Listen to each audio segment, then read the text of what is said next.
تاریخ کے پنوں کو اگر ہم پلٹیں تو لیبنان کے شہر بال بیک میں ایک ایسے دور کا ذکر ملتا ہے جہاں شرک اپنے عروج پر تھا۔ لوگ اللہ کو چھوڑ کر ایک 20 کیوبٹ اونچے سونے کے بت بال کی عبادت کرتے تھے، لیکن پھر آمد ہوئی حضرت الیاس علیہ السلام کی۔ آج کی اس ویڈیو میں ہم دیکھیں گے بال کی پوجا اور اس کے انجام کی مکمل داستان۔ ایک ایسا بت یعنی آئیڈل جس کے سامنے ہزاروں سر جھکتے تھے، ایک ایسا سونا کا بنایا ہوا نظام جس نے پوری قوم کو اللہ سے دور کر دیا۔ آج ہم بات کریں گے بال کی، وہ جھوٹا خدا جس کے خلاف اللہ کے نبی حضرت الیاس علیہ السلام نے اکیلے جنگ لڑی۔ کیا تھا بال کا راز اور کیسے ایک دعا نے اس عظیم الشان بت کی حیثیت مٹی میں ملا دی؟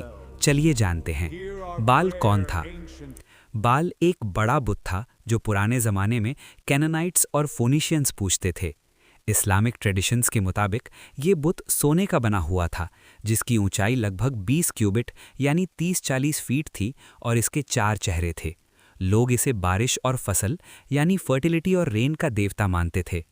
بال بیک یعنی ماڈرن لیبنان کا نام بھی اسی بت بال کے نام پر رکھا گیا تھا، جہاں اس کی پوجا زور شور سے ہوتی تھی۔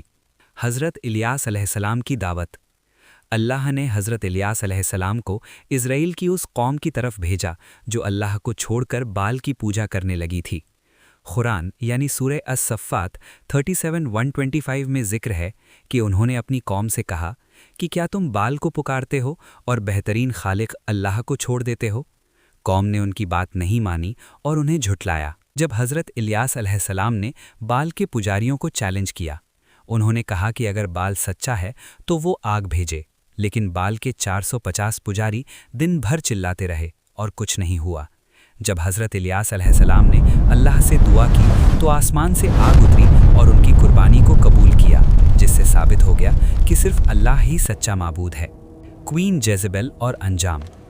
اس وقت کی ملکہ جیزبل بال کی بہت بڑی سپورٹر تھی اور اس نے حضرت الیاس علیہ السلام کو قتل کرنے کی کوشش کی تھی۔